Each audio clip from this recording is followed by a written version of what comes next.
right, all right, all right. This ain't just a show. This is a platform. Veteran built, battle tested. Welcome to the Misfit Nation. Yeah!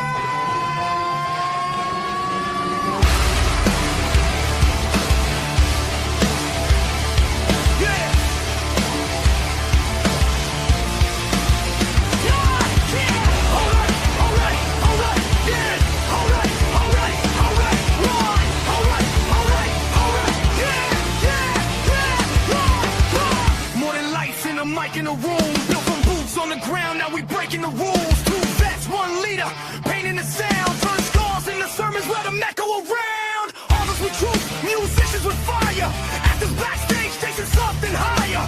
Entrepreneurs bleeding just to get ahead. If you fought for your dream, yeah, you are what you said. If they told you no, if you still came back, if you fell to your knees but you stayed on track, this is your voice, this is your flame. Say it loud, remember the name. No salvation, just elevation. We rise again. From the fight to the end. We are the Misfit Nation. No damn labels, no damn cages. If you're still breathing, you belong. Turn it up. This is our song. Yeah. This is our song. Yeah. Veterans standing with ghosts in the chest. First responders running in while the world second guess. Gold star names carved deep in the soul. Your story ain't over, we carry the whole. Coaches teaching mindset, breaking the chains, turning barely alive into owning the pain. Truth over polish, scars on display. If it's real, let it bleed. That's the misfit play. If it's heavy right now, and the dark feels close. If it's heavy right now, and the dark feels close. If it's heavy right now, and the dark feels close. Stop right now. We're the more than you know. 988, don't walk alone. Veterans press 1, bring it home. Don't trade forever for tonight. You're still needed in this fight. We're the Misfit Nation, built from scars and dedication. We rise again. From the fight to the end.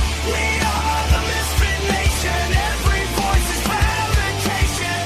From the silence to the scream, we're strong. Welcome home, you belong.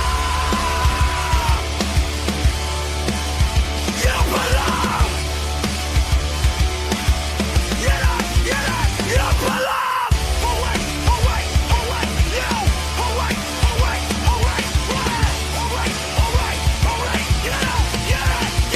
you belong.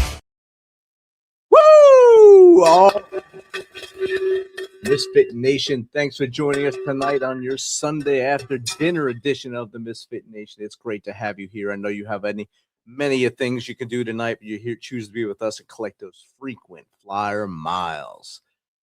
Before we start, let's keep the families of the 2 soldiers that are missing in Morocco right now in your thoughts and prayers as they do a CSAR to try to find them. They were taking part in the exercise African Lion, I believe it's called, in Morocco, a multinational exercise, and they went missing overnight. I think they believe they fell off a cliff, but they're looking for them at this time. No news on names or unit, but if you know who's over there, make sure you say the special thoughts tonight and get in touch with them, their families, if you know who they are. Tonight we have a great guest coming on. He has most unique and honest perspectives we've had on this platform in a long time.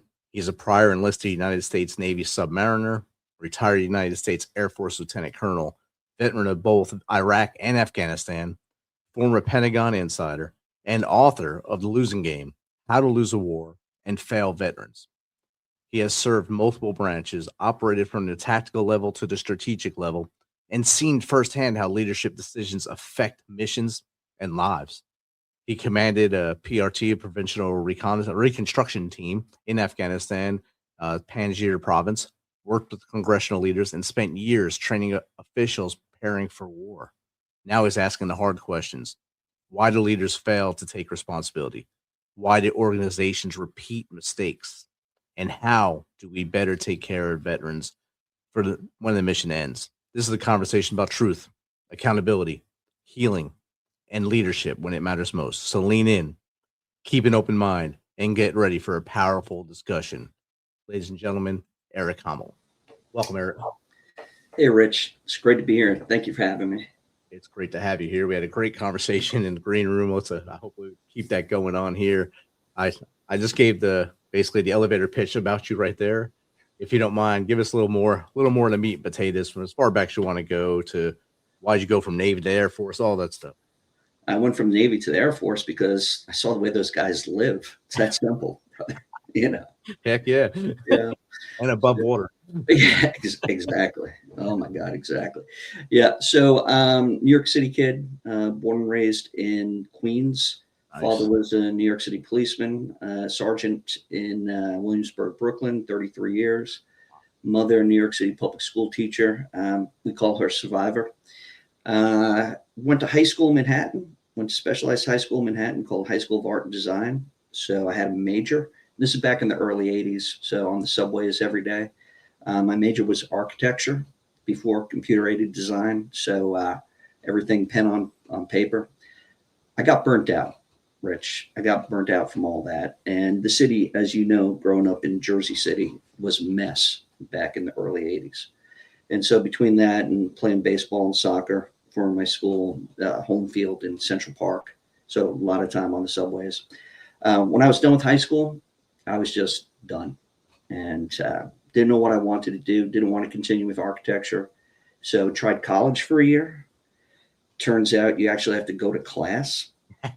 Who knew, right? Strange. Yeah, right. They require attendance, right?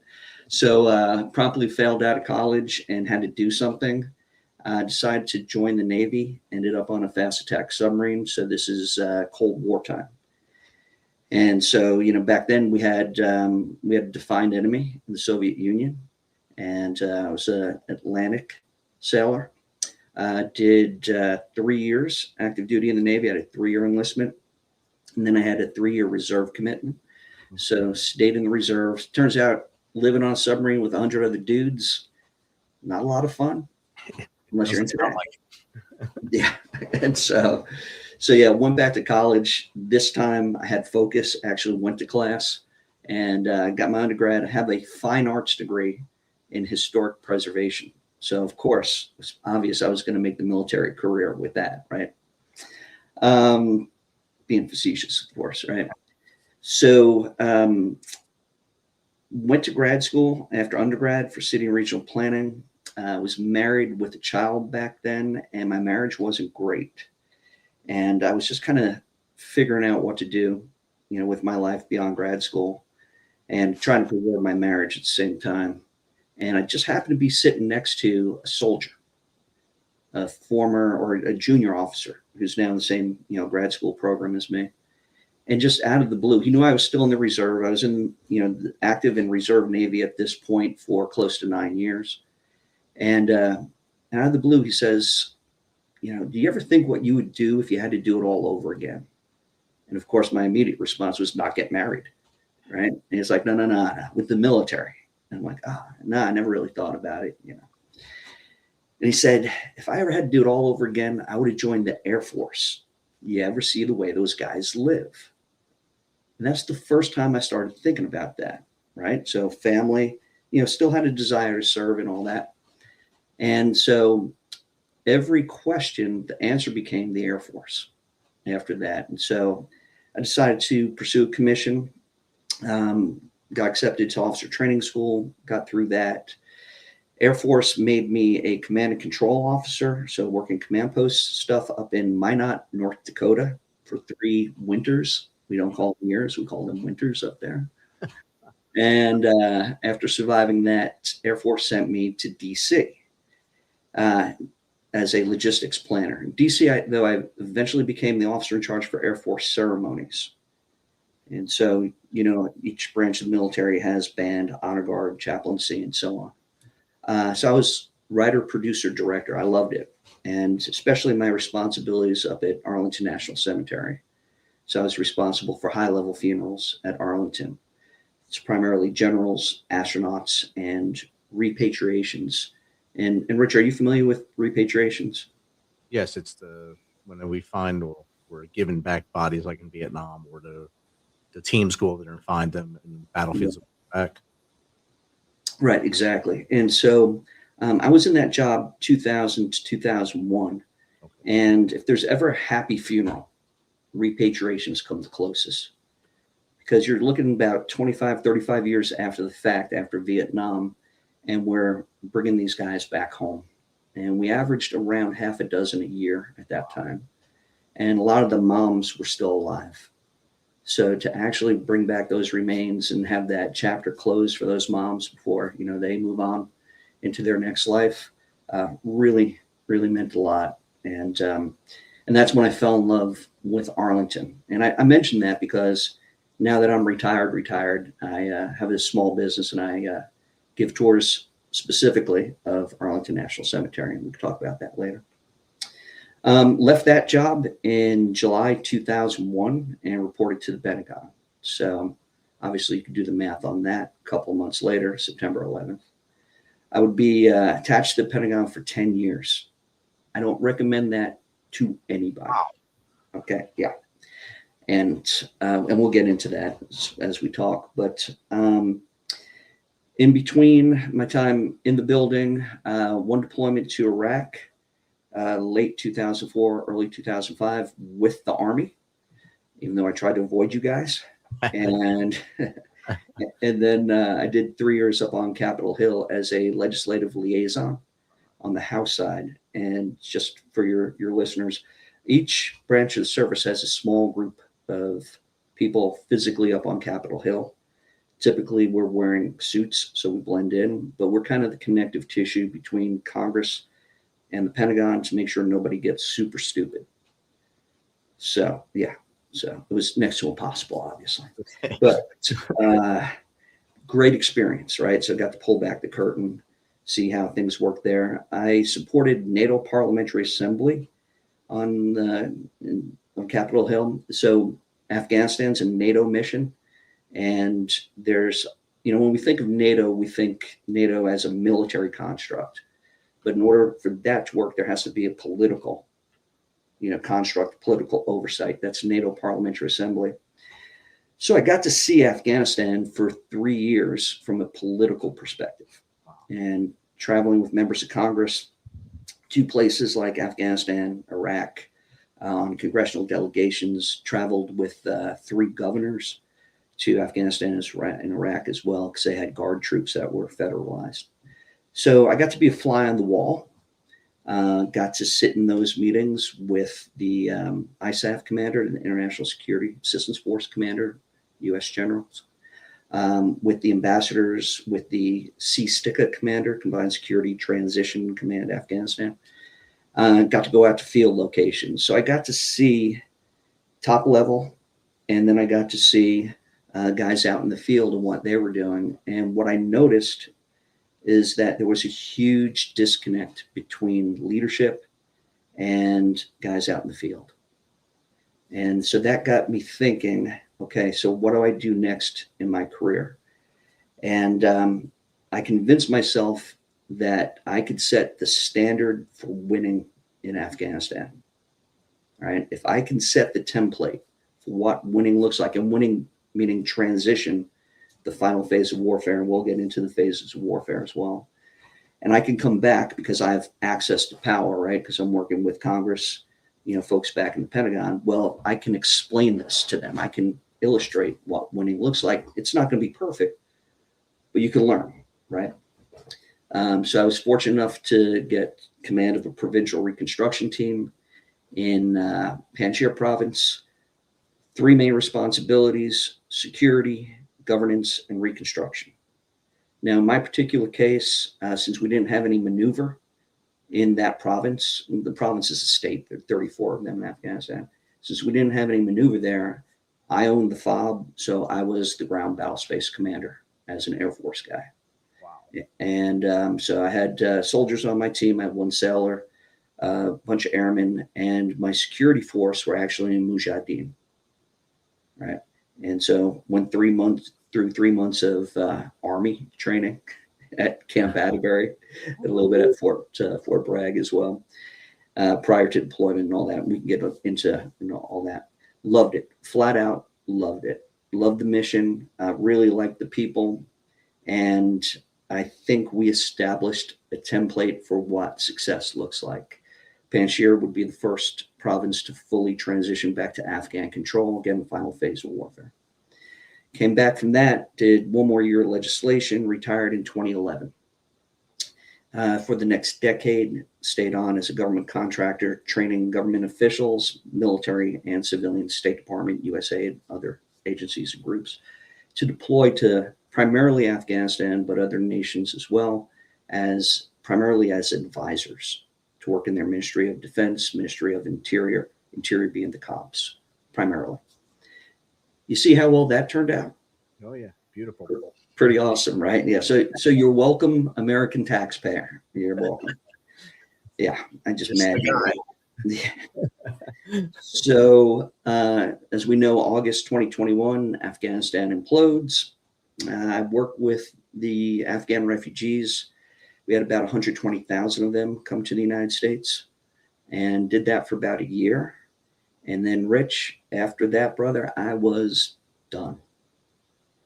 And I was done on many levels. I'm sure just like you, I lost friends, not only American friends, but a bunch of Afghan friends, guys that I made promises to.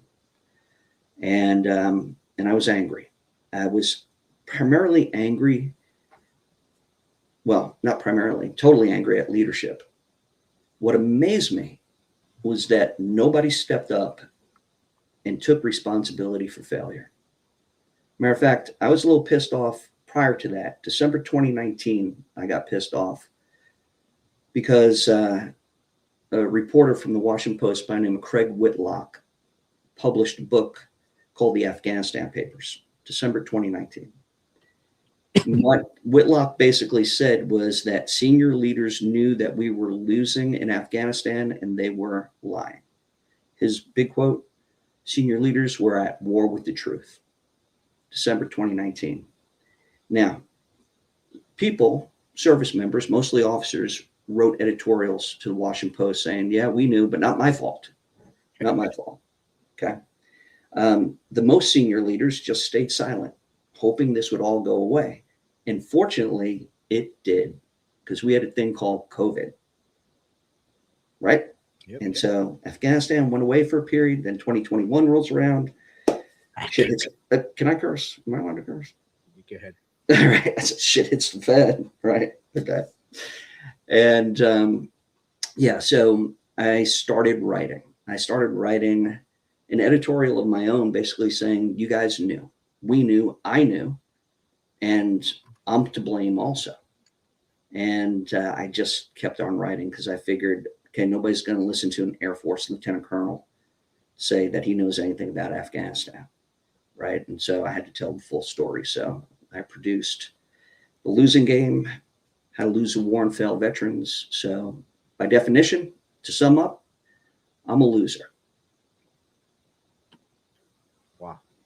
That's an arc of a story there. I mean, you went from living in the darkness of a submarine underwater to going to Minot, North Dakota, basically in the cold for 36 months. And then you get sent to the swamp.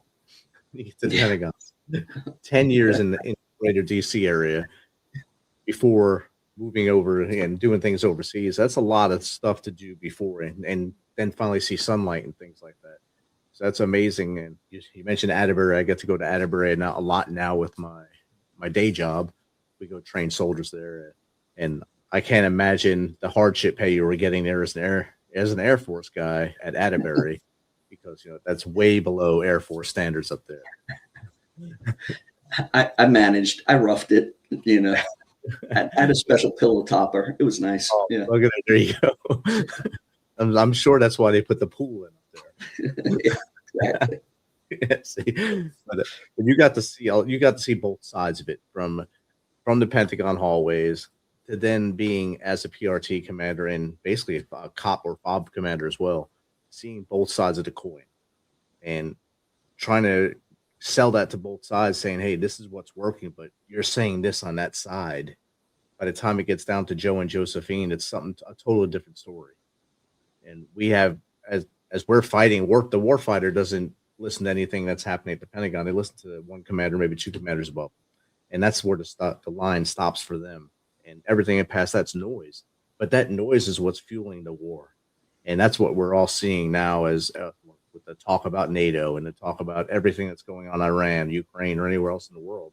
It's all noise, but the dudes that are on the ground, they're just doing what their commander right above them is telling them to do. And that's where that big disconnect becomes. You're absolutely right, brother. And, I got to get to a point in my career where I was training PRT commanders. So First Army called me in to do their final training. And I wound up asking them, what is your mission?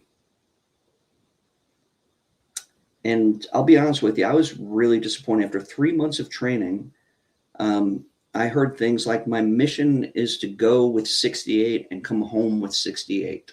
Oh, wow. And these are lieutenant colonels. These are Navy and Air Force primarily. We even eventually Navy incorporated SEALs as far as PRT commanders. After 3 months of training, going to Afghanistan, again, to work Reconstruction, security, and governance, the foundation of a counterinsurgency. You think your job is to go with 68 and come home with 68. So what that tells me is that your mission is to preserve your career. Yep. Because what you're saying is, if I don't fail, and failure would be losing a troop, then I will get promoted to full colonel. That is my mission. My number one mission is to become full colonel. Yeah. You're not going to say it outright, but I know it because I know you guys. I was one of you, right? I was fortunate enough to actually go to Afghanistan, realizing I was going to come back and retire. So I had no desire to make full colonel. But if that's your mission, and if that's what you're now preaching to your troops, what does that do to your troops? Does it mean that, you're not going to take any risk? Does it mean that you focus on, again, just self-preservation? You might as well stay inside the wire at that point and right after deployment. Yeah. And so, and that's just one example of the failure in Afghanistan on the, the equivalent of the battalion level. But obviously it goes much higher than that. And if I could just kind of step back in time, when I was working with Congress, my first trip to Afghanistan. So this was with three governors, governor from Rhode Island, Colorado, and South Dakota. And, I'd served in Iraq. And so I have an idea of what war looks like, right, give or take. And I remember going to Afghanistan and just seeing things differently, right? And I'm thinking, wow, war in Afghanistan is actually kind of pretty good, right? Because we're on the embassy compound. The night before we go out to the field, we're actually going through what they call a hall crawl with the embassy staff. So we're drinking, in an Islamic Republic, but it's U.S. soil, right? And, having charcuterie and all this other wonderful stuff. And, and you go visit the ISAF commander and we're winning the war, right? You go visit the CSTCA commander, so the Combined Security Transition Command, Afghanistan. This is the guy who's training the police, the Army, the Air Force. He has ultimate responsibility. He's 2-star Army general. And in 2006, I remember him saying that we will have the Afghan National Security Defense Forces, the ANDSF, that's everybody with a gun pretty much, fully trained and operational in 1 year. Yeah. That was 2006, brother. Okay. When I came back in 2007 with members of Congress, in 2008, we will have the ANDSF fully trained equipment, right? And that was every year. Right. And so the question becomes, are they not good at their jobs, or are they lying, or do they truly believe it? and then they don't accomplish it, which makes them, in my opinion, bad at their job. Yeah. But yeah. Or were they holding out for us to leave and get all the training? Or were they holding out for their next position? Yeah. And I'll just prime the pump here a little bit. So when I was in Afghanistan and a new task force came in, so led by a 1-star, and I submitted, we were in country for about 3 months at this point. So I submitted my campaign plan to him, basically saying that, that my objective is to reach the final phase of warfare, which is transition, basically give everything back to the rightful Afghan owners. And his response to me was, Eric, slow down, right? The North Atlantic Council, NATO, has not defined transition. And I said, yes, sir, I understand that. I've been in those meetings for the past 3 years. Okay. So let me try. Okay. I know I'm not going to hit all the boxes. Okay. There's going to be a lot of failures along the way, but let me try, can learn from my failures, hopefully learn from some of my successes and so on. Right. Does that seem reasonable to you, Rich? Yeah, 100%. Yeah. Okay. His response was, Eric, you don't understand. I fully expect to come back to Afghanistan as a division commander. Wow. So what is he telling me? Is he telling me, I'm going to give him, I'll give him the benefit of the doubt. He's telling me that no matter how hard I try, I will not be successful, and he will put on his 2nd star. Yep. Worst case scenario, what he's saying is, don't even try, because I need to put on my 2nd star and I need a wartime command. Exactly. To push the next one. Yep. But who am I to judge? Yeah. Hey, the writing's on the wall. It's there. You don't write these lines. They write them themselves. So and so you have to look at incentive. Yep. Or in this case, I think you have to look at perverse incentives. Right. So I'll give you one other example here. So are you familiar with the big government contractor DynCorp? Oh, yes. Right. Okay. So DynCorp had the contract to train the Afghan National Police in Panjshir, about 600 Afghan National Police. They had that contract for 3 years. Okay.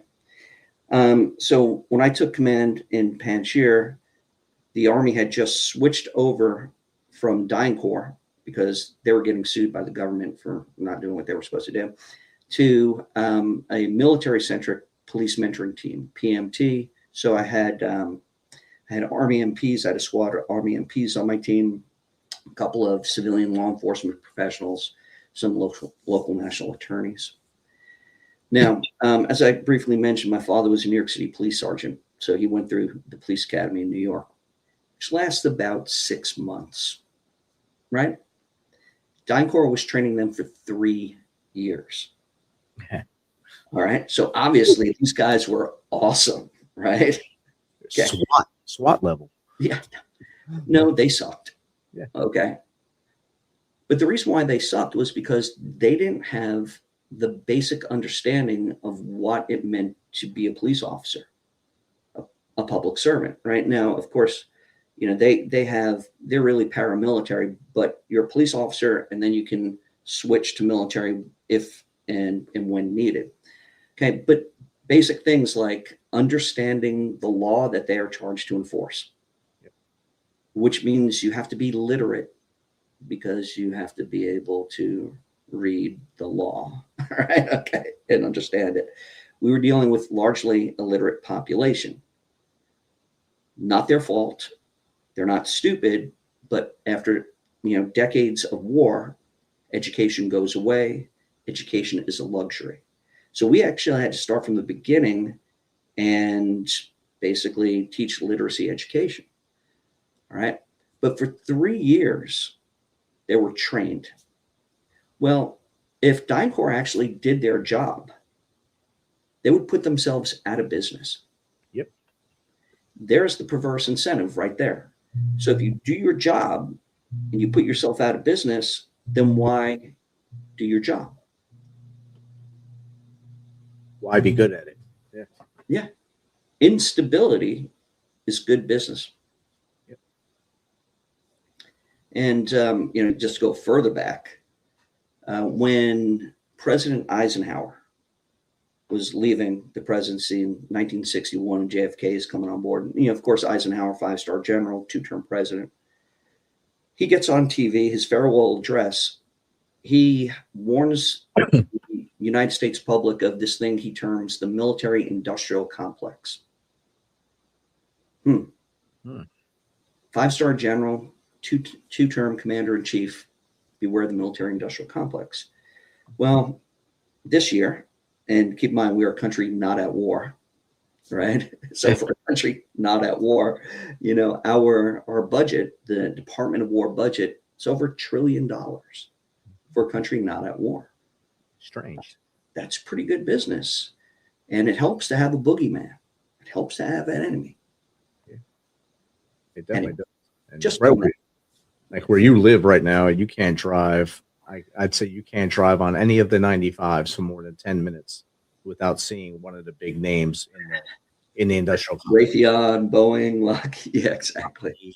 And they're really close to the Pentagon. Yeah. And the only one you probably won't see is Halliburton up there because their big headquarters is in Texas. Texas, that's right. Yeah. You'll see all the others though, all the subcontractors, SAIC, and all that stuff up there. Yeah. You can't drive that far in, even if you ride the rail. If you get on the metro, you're going to see it at almost every stop. You'll see one of their signs, or even advertised on the rail. You'll see it. So it's not going anywhere because it has to be there to keep everything flowing. It's kind of crazy that way, and that Eisenhower back in the 50s was able to say, "Beware of this," and now we're 70 years later, still letting it grow.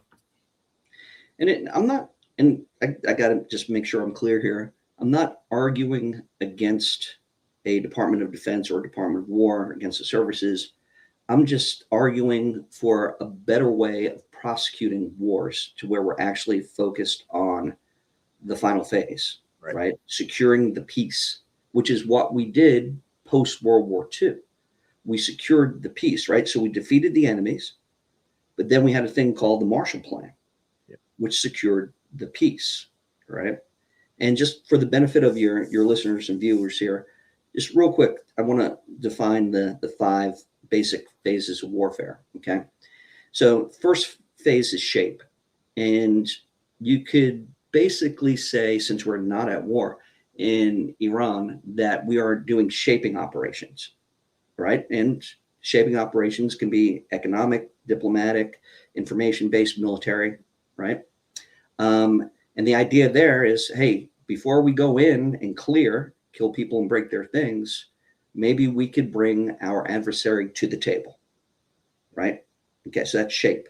When shape fails, then you go in and kill people and break their things. And Rich, we are the best. We're very good at that. Nobody does it better, right? Okay. But now the hard stuff takes place, and that is hold. Now you got to hold that environment. Now that you rolled in, and I know you're a veteran of Iraq and Afghanistan, you roll in, right? You defeated the bad guy. Well, bad guy, unless you kill everybody, they're stirring. Okay. So you got to hold that environment, which is pretty difficult, right? Because again, people aren't quick to give up their power, and you have to build. So the next phase is build. And all this stuff can be happening at the same time also. Okay. When I say build, I'm not just talking infrastructure. Okay. Any moron can build infrastructure. I did. Right. Okay. It's about building institutions. So I mentioned the police force. Okay. I had 600 Afghan National Police. On paper, that looks good. Yeah. In reality, they were terrible. What I was building was better thugs, pretty much. Tactics and procedures, things like that, without understanding the law. And so I had to build their capacity to become effective policemen that society could trust and look to protect them. Okay, so again, in build, we're talking about security, governance, rule of law, society, and the economy, right? And then last phase, transition, give it back to the rightful owner as allies, like we are now with Japan and Germany. right? And so, again, those 5 phases are really key. And when you think, or if you think that war ends after killing people and breaking their things, then you are woefully mistaken. But that's pretty much our mindset, because we don't have an organization that then does hold, build, and transition very well. And every time someone's trained to do said mission, they leave, they PCS, they ETS, they retire, and then you have a young officer that's handed the key to say, "Hey, hold and then transition this." And I don't know what I'm supposed to do. What is that? Career to kill or to destroy things. Now you want me to build it. It doesn't make sense to me, and it doesn't work because it'll keep happening the same way. Exactly, and because it's all ad hoc, right? Yeah. We don't have a standing stability operations force, although in Department of Defense, Department of War instruction, the military is supposed to be able to perform stability operations at the same level and level of proficiency as combat operations. Sasso. Really? I never went to stability operations school until I trained to become a PRT commander. And even then, I just learned how to be a soldier. You learned the cream of it. Yeah. So, for you went down a little bit. You went from the cream, then I had to see how the commoners live, my friend. Yes. Us little folk. Little folk. You had to give up on the Friday lobsters. Hey, you know what? Yeah, you can't skimp on the lobster and the steak on Friday, brother. There you go. Or Taco Tuesday. There it is. Yep. My best friend since second grade, Joe Paglegan, he was a lieutenant colonel, retired from the Air Force as well. He was the PRT commander in Capisa, and he was sharing the same stories you're sharing now about Panjshir. Great, he was a great American J-Stars guy, and he did that, and he was disgruntled a little bit after that because of the same things you're saying. And it's hard for a leader to go into those situations and then think everything they've trained for their whole career doesn't matter because you're doing something completely different and you're only doing enough to move the pawn a little bit and then come out there for the next guy.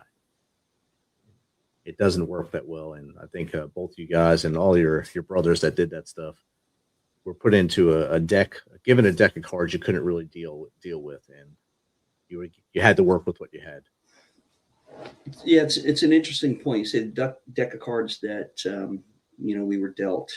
Yeah, and the worst part was that the deck of cards was stacked against you. Yeah. So one thing that we did, again, trying to force, and again, a lot of stability operations is about getting the rightful owners to do what they are supposed to do, right? So getting the Afghans to do security, to do good governance, to do rule of law, and so on, okay? It's their job, it's their country, okay? Which means that you have to basically give them tough love, right? It's almost like being a parent, right? So, and it means that you have to build relationships with them also, and they have to be real. It's, the Afghans are really amazing people. They were at that point at war for over 30 years with the Soviet invasion back in 79. So most of the dumb ones were dead, right? And if you keep that in mind, that these guys are warriors and they're reading you like a book, right? They know what your intent is. They know if you're there for sincere reasons or there for personal reasons. And they'll play that, right? They're that smart. And so when I took command, I noticed that there were a lot of homes damaged on the Main Valley Road, and we're up in the Hindu Kush Mountains. And so you're talking the Main Valley Road in places is basically like a 3-meter wide dirt Jeep trail, right? Because it's really tight. But one of our big war-winning projects was building roads, right? Because roads, that's metrics, baby. And we love metrics, right? So if you could produce numbers, you could show you're winning. So dollars to kilometers. And of course, we were doing it in American fashion. So we were taking a 3-meter wide dirt Jeep trail, and we were expanding it to 10 meters. 7 meters of asphalt, 1.5 meters of soft shoulder on either side. Okay. When you do that, you have to take property, right? What we call eminent domain. Now, whenever you take property, you have to compensate the people whose property you take. And I have a little background in city and regional planning, so I understand this. And when I took over command, I said, okay, so who's compensating the people for the taking of their property? I don't know. Guys from the Americans, I don't know. Okay, so the Afghans, are you guys compensating the people for taking them? Why should we? Why Well, would? it's in your constitution. Yep. It's the law, right? Oh, the law, the constitution that we, the Americans, helped write. Okay. So we're in violation of the law. And so I stopped work on the roads. And now, Rich, you could imagine my higher headquarters was not pleased with me, right? Because now I'm slowing down progress. I'm slowing down the numbers. And they flew a helicopter package out to Panjshir to pick me up to bring me back to Bagram. And they put me in a room. I had my Army First Sergeant with me. And in this room were a lot of guys wearing eagles, a couple stars here and there, lawyer. And they were basically interrogating me why I stopped work, right? What authority do I have? Well, Would you? my command position and also the little thing called the law. And it got, and you know, also Army Corps of Engineers was in that room. They had a couple of sections of the road. And I asked the Army Corps representative, I said, did you ever get permission to take property? Yes. I'd like to see that in writing because I spoke to the district governors and they said they had nothing. And I spoke to your contractors, Afghan contractors. They say they have nothing.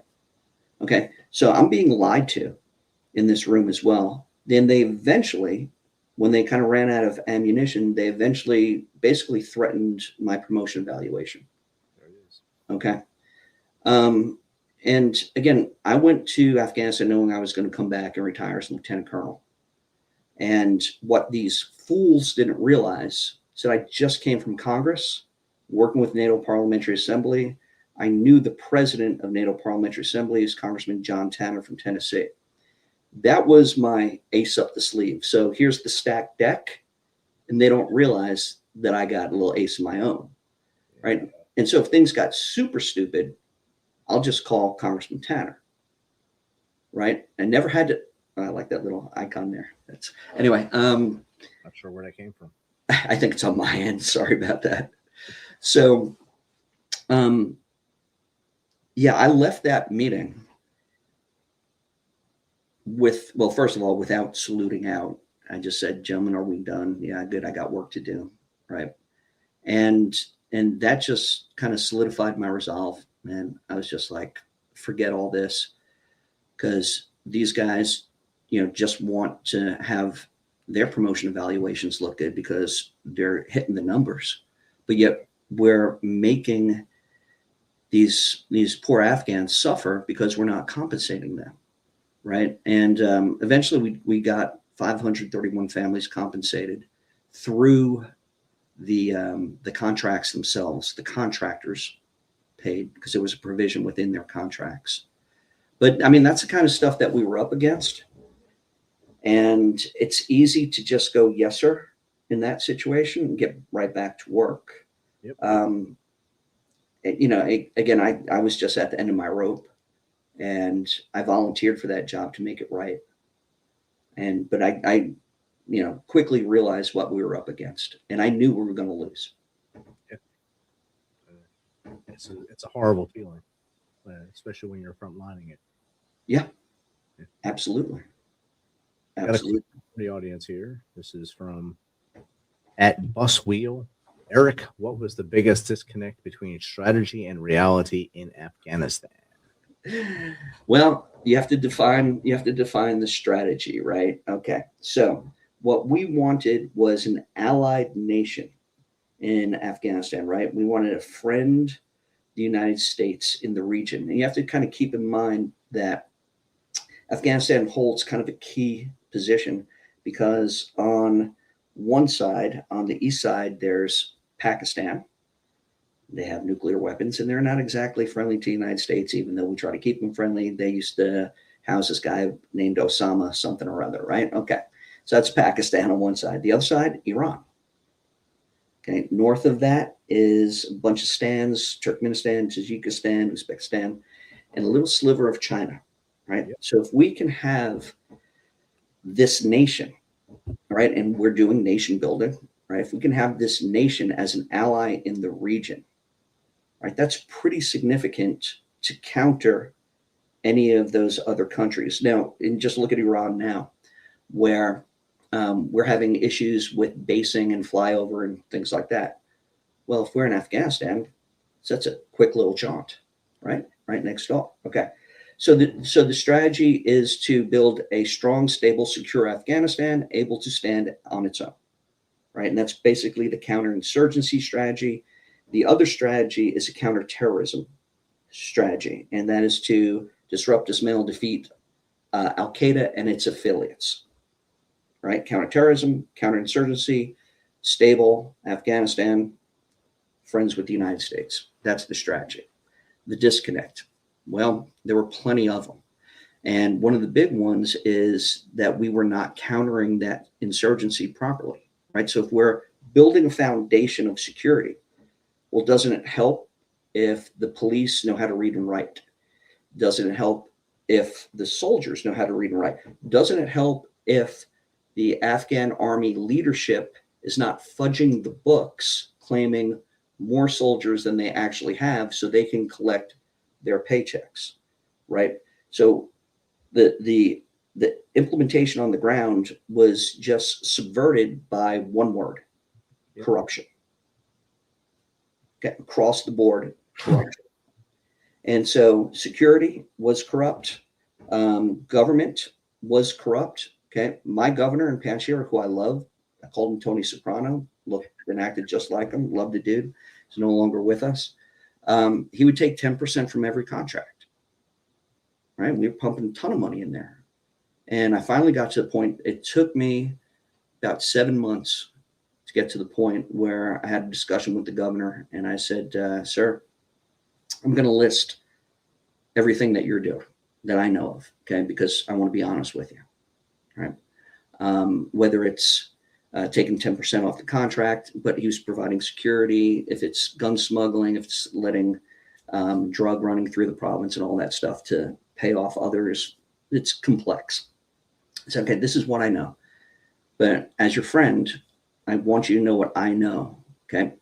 But look, it's not my responsibility to counter any of this. I said, it's your responsibility. And again, it took me 7 months to get to this point where I said, I think you need to ask yourself what you want your legacy to be. Do you want to be remembered as the Mujahideen hero that you are? Okay, because he got into it with the Soviets quite a bit, Medal of Honor level, okay? So do you want to be remembered as the Mujahideen hero that you are? Or do you want to be remembered as a corrupt governor? And that's the first time I saw Tony Soprano dip his head, right? Okay, because everybody else was doing it. It was okay. But now he started thinking about his legacy. All right. And so again, corruption is cancer, whether it's in the security, governance, rule of law. Oh, here's a good one. So who provides justice in Afghanistan? Primarily. Taliban's really good at it. That's one of the reasons why they came to power. All right. And so if you go to a Afghan government official, prosecutor, and you say, my daughter was raped and I need justice. And he opens up his desk drawer and he says, put some money in my drawer and we'll look into it. You know what? I'm going to go see that Taliban commander right over there down the road because I know he's not going to ask for money. All right? Right. Okay. And then society and economics. So if you're raising crops, if you're a farmer and you go to market to sell, you're getting shaken down by public officials. If you can't put food on your table because of corruption, that's a problem. right? And so the big disconnect between the strategy, the counterterrorism, counterinsurgency strategy, and building a strong, stable, secure Afghanistan, and the implementation, the big disconnect, corruption. And we let it happen. And a lot of it's, I guess, written off as, oh, that's just how they are. That it's okay. And that's what, you know, that's a funny thing. So later on in life, when I was doing my training, I wound up working quite a bit with a Marine 2-star who was responsible for logistics in Afghanistan at one point. And he told me that we allowed 10% corruption, 10% in fuels. We allowed it. And I was thinking, if you allowed 10%, then the Afghans said, okay, 20 it is. Okay. I mean, that's how it works. Yeah. But part of the reason why we allowed it is because it also allowed us, the United States, to tell a good story, because it looked like we were progressing, right? We're doing the homework for the Afghans, right? We're taking the test for the Afghans. And then this was the quote that I love, putting an Afghan face on it, right? When we should be putting an Afghan ass into it. Yes. Out of love. Deep love. Yes. For real, right? I mean, because we want these people to be our allies, right? And but it's tough love. Yeah. And to actually be successful in the future. Yeah. And that's a big disconnect. Mm-hmm. Got a couple more questions. I think one you've answered pretty easily, pretty well already, but I'll let it up here anyway. Okay. It's from LU Ranger Boat.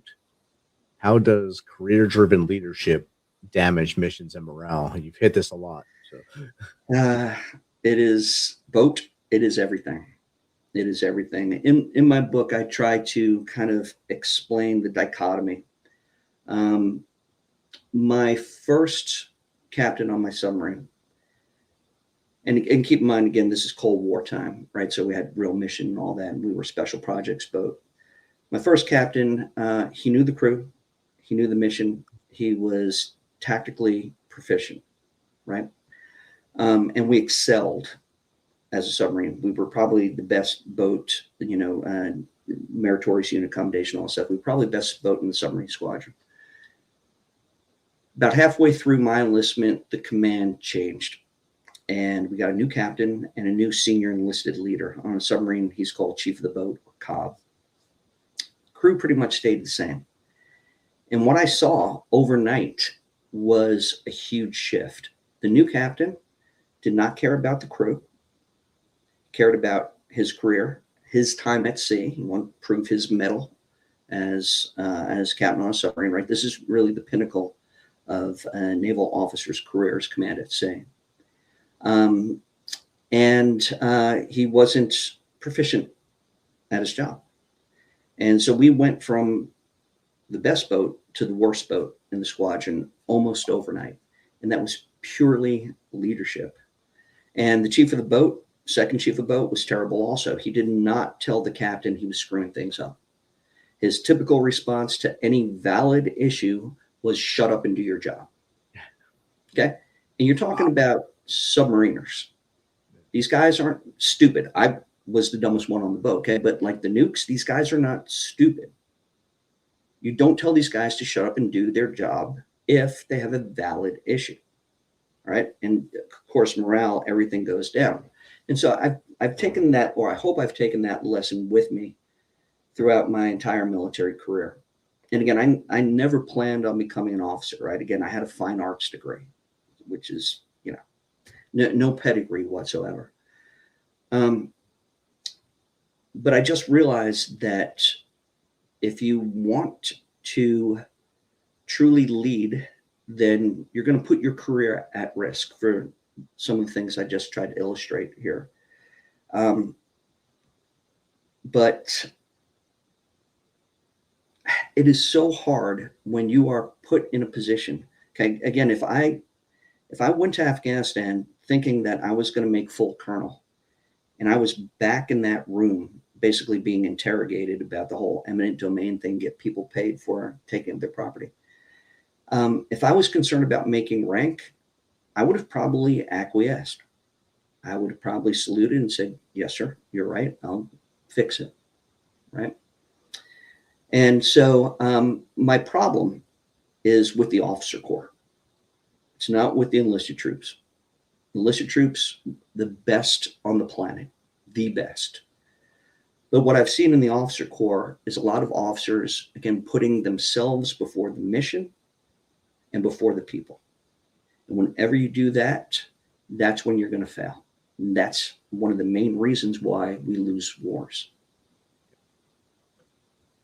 Definitely. That's a great answer to that. And I hope the questioner is happy with that answer. I hope so. That was, I mean, that's a great answer. I loved it. And you're right on point. And I think that you've seen, like I said earlier, you've seen both sides of it just by being in the hallways of that beautiful Pentagon and seeing it going to Congress as liaison over there, that the buffer, seeing all the moving parts, and then also being in war and seeing how those moving parts, how the cog breaks as it gets to you over there. And then coming back and be able to see it from even different view now, because now you're seeing it basically through the news lens and seeing what they're telling us is happening. When we know, both of us know that's not exactly what's happening on the ground. Mm-hmm. We know that all that equipment that was left there wasn't just left there. It was stuff that was earmarked for them to begin with, minus maybe a couple Blackhawks that the State Department left there and destroyed because they were due. But other than that, we know a lot of the other things that are being said out there is pretty much crazy for the guys on the ground, but it sells things up here. And it's hard to be a young leader at this level and have to worry about what your guys, especially now in the social media world, knowing that they can see everything that is being yelled about up here. If they go to the MWR tent or wherever it's called now, or probably just on their own personal device if they have one, they can look and say, oh, this is what they're saying is happening here. So this must be what we're doing. That has to make a crazy mindset over there now. But that's a great point, right? Because that's another responsibility of leadership, right? Responsibility of leadership, there's many, but is to inform the troops,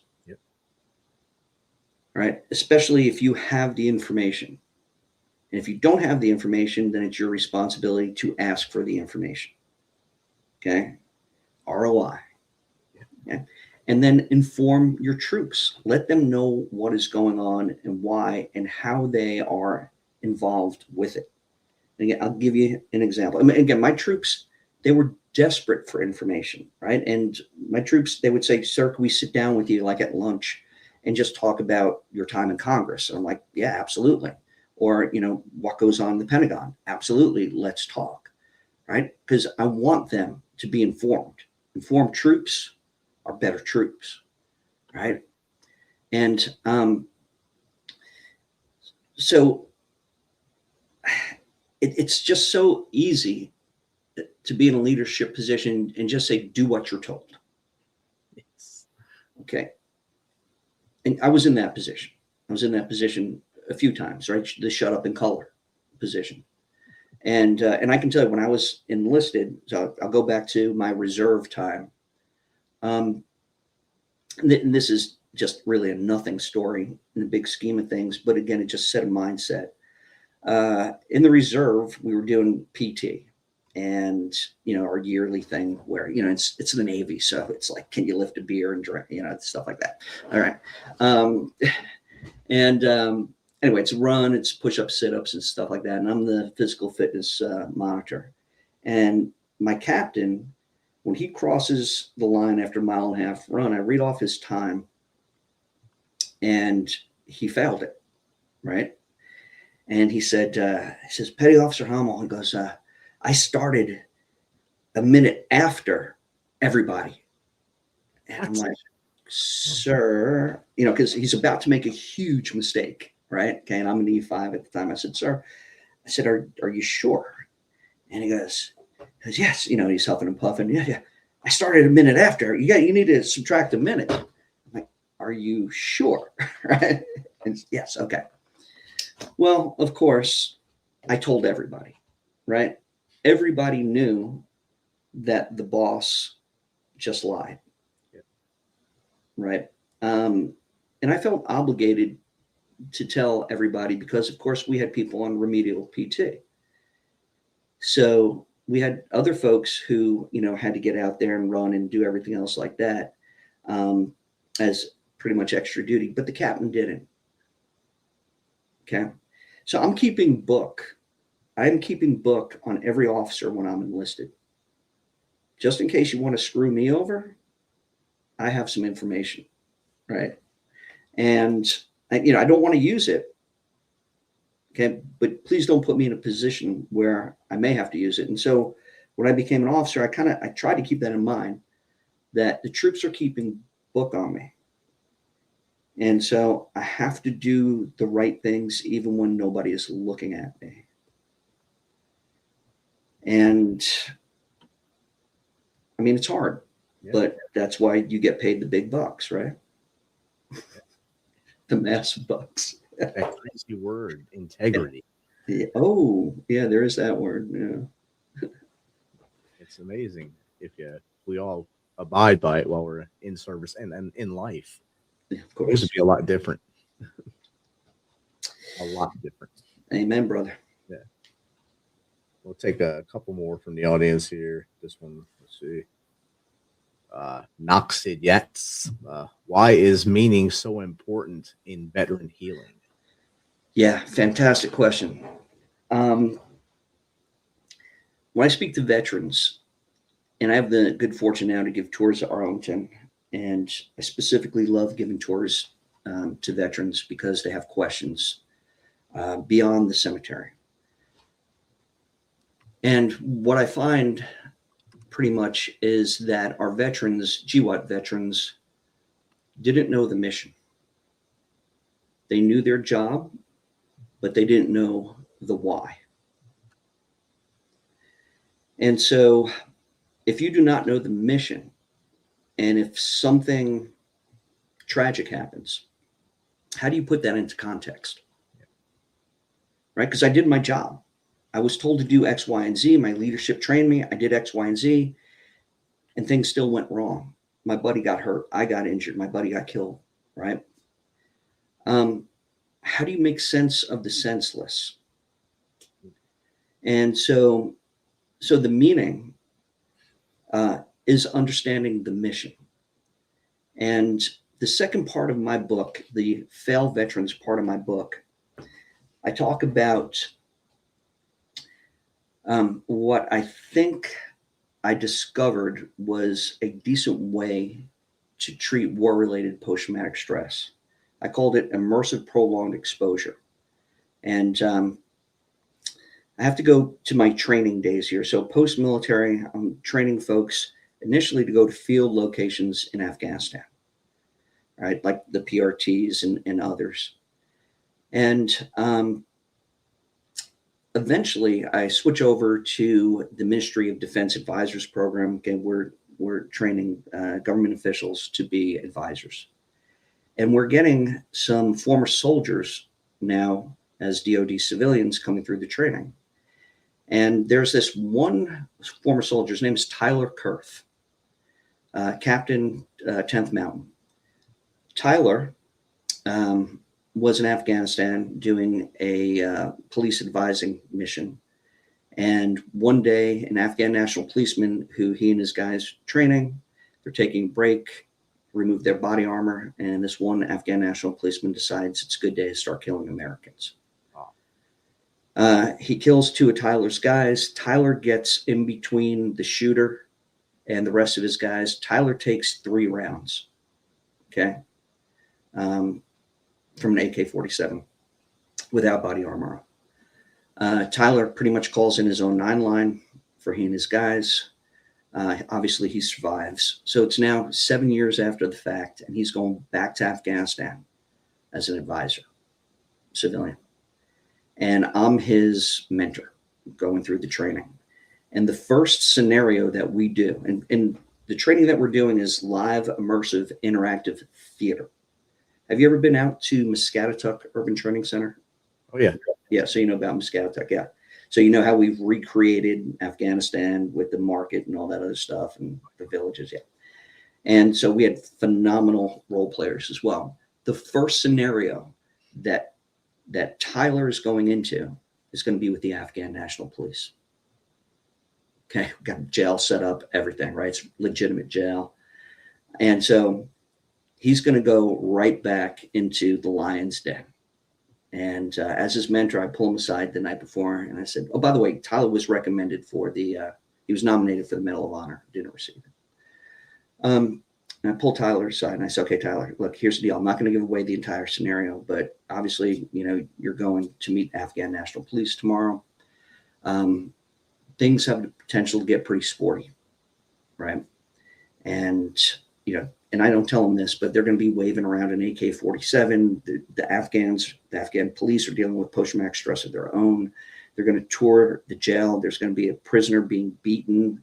As Americans, we can't have that. That's gross violation of human rights. It's all this stuff that's going on. And I said, so Tyler, tell me what you want to do tomorrow, right? And he said, yeah, I've been thinking about it. He says, I want to take the lead. Okay, dude, you're a brave man. All right. And then we'll mission plan. We'll do all that. And Rich, he was the best I've ever seen. Wow.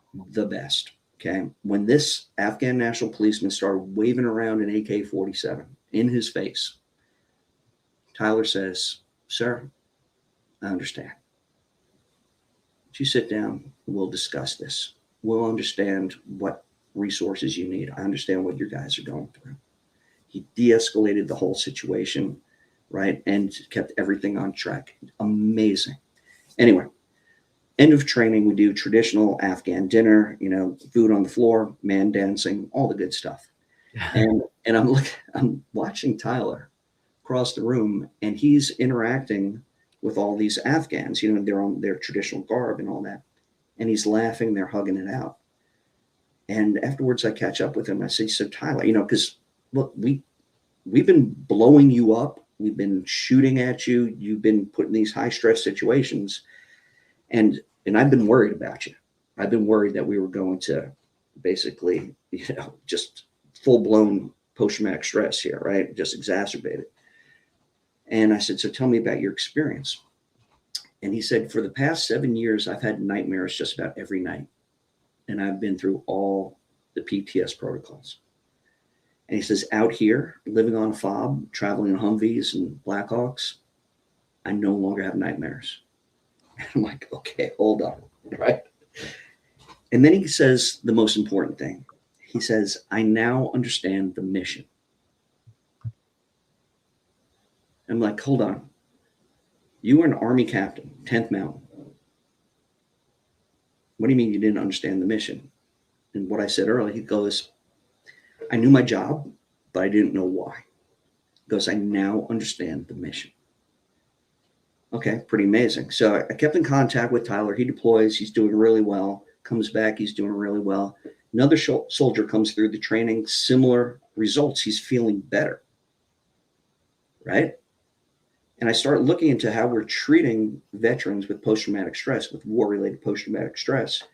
And I come across prolonged exposure therapy. And Rich, I'm sure you're familiar with prolonged exposure therapy. A little bit, yeah. Where? Yeah. So just for your listeners here. So prolonged exposure therapy is basically where the psychiatrist, psychologist takes the individual back to the traumatic events and re-exposes them to those events. Okay. And the idea is for you to basically confront it and control it and conquer it. And it's done in a clinical setting. Well, what I think we discovered was the next step in prolonged exposure. And I called it immersive prolonged exposure, where we take the clinical setting and we move it to, in quotes, Afghanistan. We put these guys back on mission. We give them a do-over, right? We explain the mission and we put them into the thick of it. And so wrote a white paper on that, had a bunch of psychiatrists and psychologists review it. I knew the chief operating officer of the VA at the time, tried to get her and others to just come out to government training. Just come on out. Okay? Tell me if I'm full of crap. But we're having success and we're not even trying. Yep. We're doing training. We're not doing therapy. Right? And brother, nobody came out. Wow. Right. And so eventually I went back to Congress, right? Because I kind of sort of know how that works. Got with some lobbying friends of mine, lobbyists who one guy was in the Air Force with me. And got with Senator Patty Murray out in Washington State. And got with her military legislative liaison. She liked it. She set up a meeting with the head of clinical studies out at Washington State University. He reluctantly came to Muscatatuck because the senator's office told him to, with a colleague. And after a couple of days out there, he said to me, Eric, when we were told to come out here, me and my colleague here, we said, this is just going to be a waste of time, right? So we came with a negative view.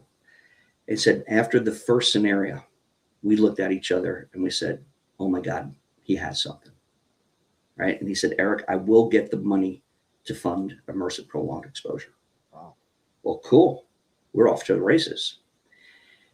Yeah, his name is Dr. Roll, phenomenal guy. Love this guy. But he couldn't get the money because any grant, they want to see kind of a test. They want to see a couple of iterations of this.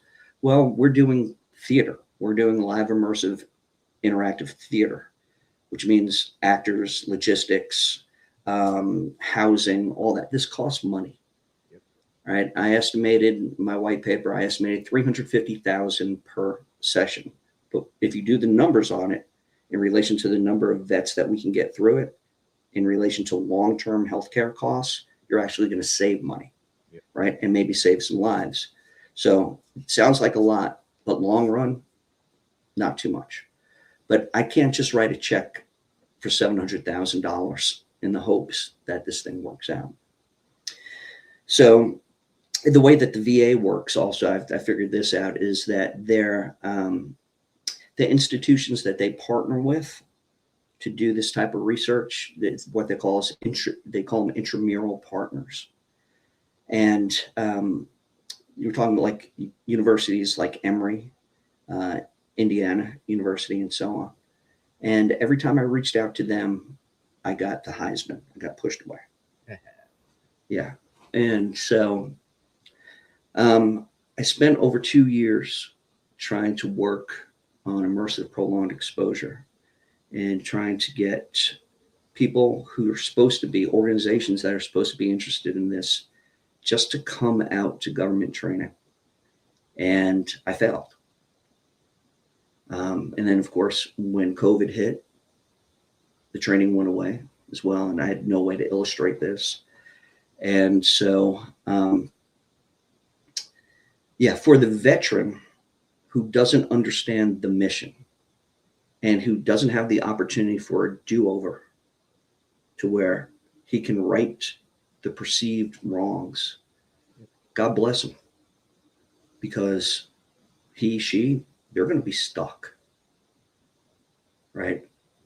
Unless they get some type of magic out there where guys like me, first of all, tell them that we failed you. Okay. And that's a big part of my book too, is that I failed you. Okay. I honestly believe that I was in a position to win that war and to help veterans, right? Because I had access to power. And we set a template. And I failed you. You guys did what you were told to do. Leadership failed you.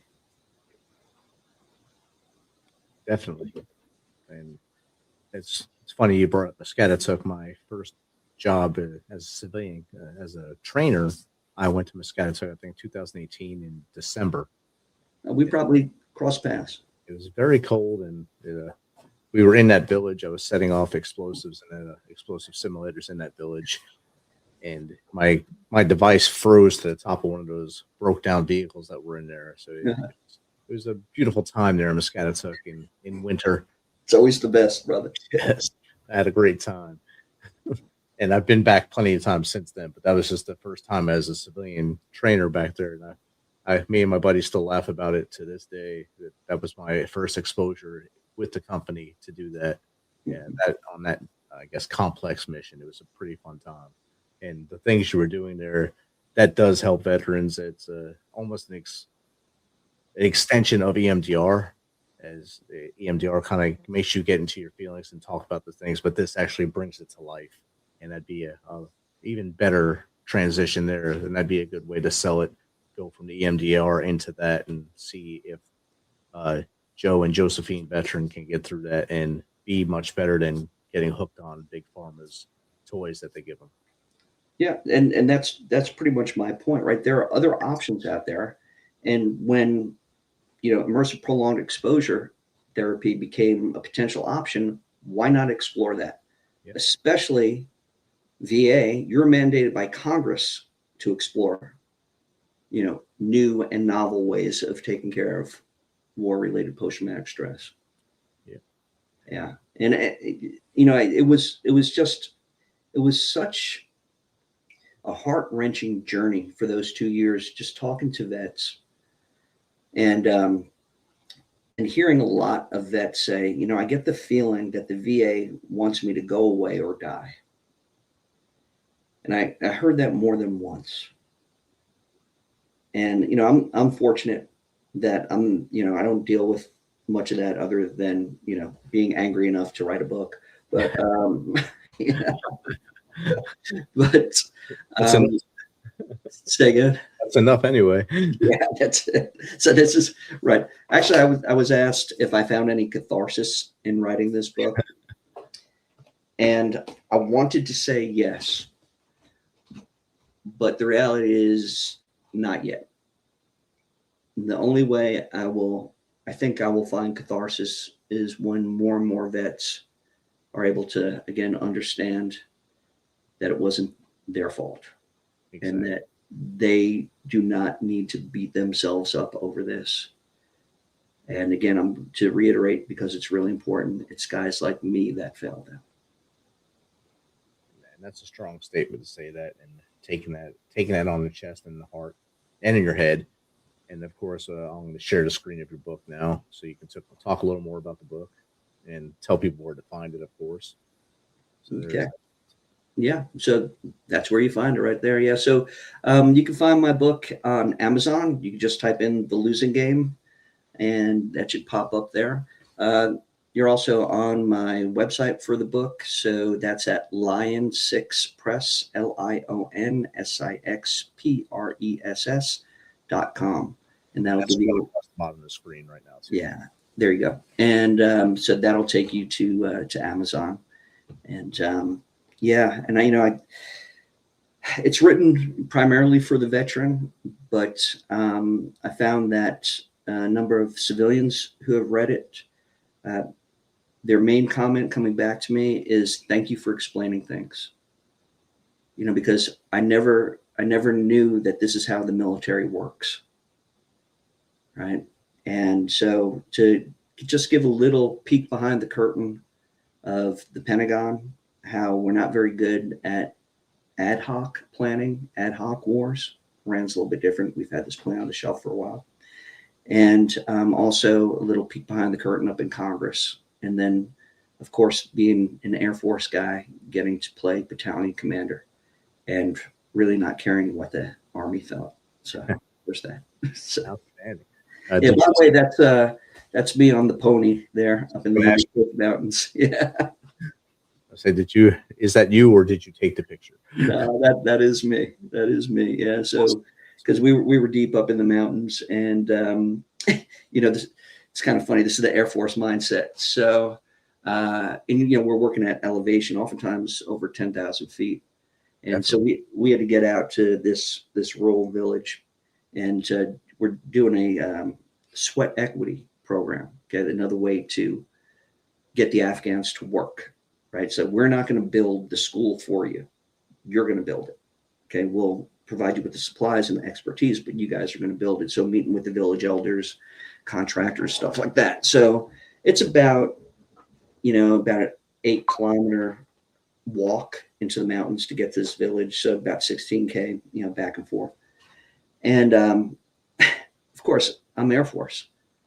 We don't walk if we don't have to, right? I can contract for horses and get up on horses, let them walk. So, here's a fun one for you, Rich. Change the tenor of this a little bit. So I have gold spurs. Nice. Yeah. Yeah.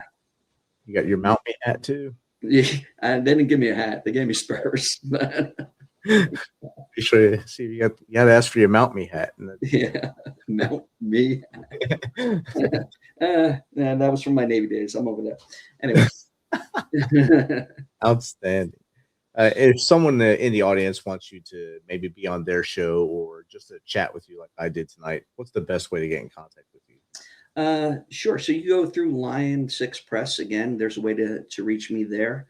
Also, you can go through my tour business website as well. And so that's at vigilancetours.com, vigilancetours.com. But yeah, Lion 6 Press will work, and you'll just see a little contact me blurb down there. Just hit that. I just put the tour website up in the chat for everyone that's listening or watching later. It'll be in the chat as this minute comes up. Yeah, and so they have all your links. They know where your book is. Now we have to ask you the softball question that we ask at the end of our show here.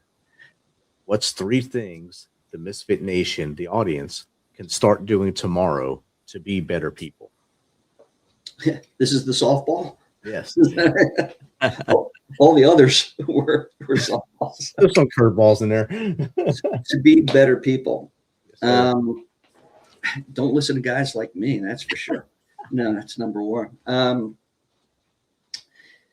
So in my book, I talk about what I consider is the key leadership trait. And I call it give a shit. Right. And again, it's easy in terminology, but difficult in execution. And so give a shit means that you care about everything else that you're responsible for more than you care for yourself. You care for the mission more than you care for the people more than you, right? Again, simple terms, your troops eat first, right? Okay. So again, give a shit. Simple in terminology, difficult in execution, and that's what separates the good leaders from the bad. Number 2, the golden rule. Treat others like you want to be treated. All right, and one of my best weapons in Afghanistan was humility, respect, and empathy. All right. Again, these people were experts at reading us. Experts. They have to, because that's how they survive. And when you treat people like you want to be treated, chances are things are going to be okay. Every now and then you're going to run to somebody who's going to take advantage of that. Well, you'll recognize that. Okay. But, talk about, imagine, you said, if everybody actually lived their lives with integrity. Imagine if everybody lived their lives under the golden rule, what this world would be like, right? No problems. And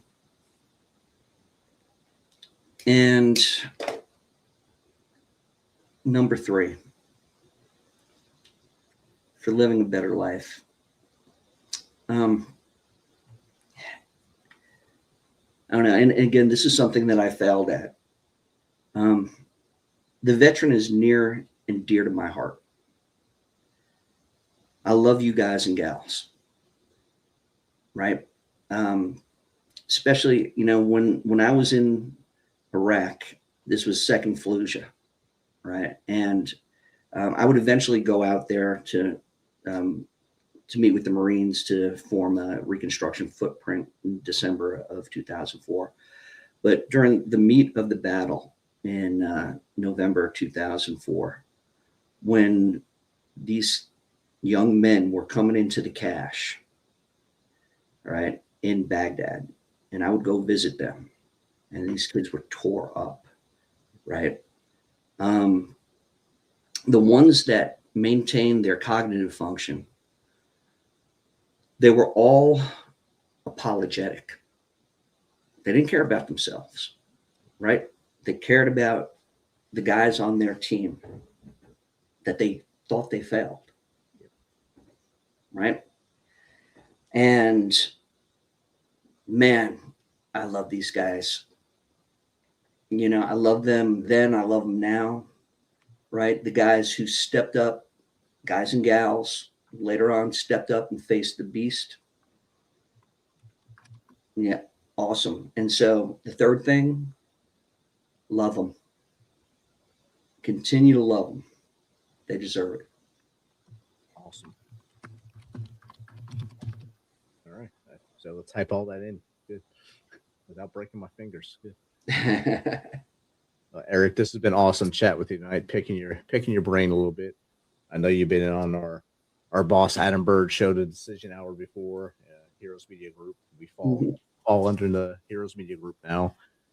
Great organization, great dude. And when I seen that was on your thing, I said, oh, now we got to live up to what he did. So it's awesome. But thank you again for taking the time to hang out with us and share your journey from the Wayback Machine all the way till now to what you're doing now. So thank you again for taking your time tonight. Thank you very much, Rich. I really appreciate this opportunity. And again, to all the vets out there, if you're in DC, please come with me, take my tour of Arlington. I advertise 3 hours. Sometimes we go 6. Wow. Yeah. All right. And hey, Rich, free tour for you, brother. All right. My wife's a history teacher. She'll love that. Yeah, come on out. Yeah. All right, brother. Thank you. All right. It's been a pleasure. Thanks. Thank you. Misfit Nation, as always, remember, if you feel the darkness coming in, you feel this wall starting to cave in around you, do not make a permanent decision to a temporary problem. Reach into your wallet, call those 3 people we told you to write their names down on. They want to hear from you. They want to hear from you today, tomorrow, and the next day.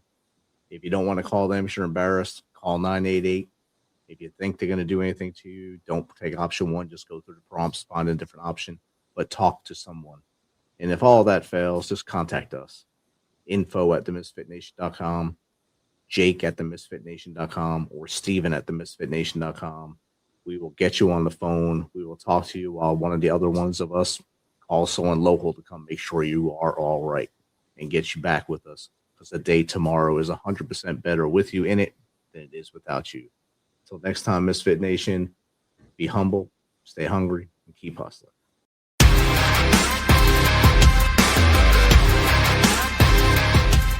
Thanks for checking us out and being a part of the Misfit Nation Show.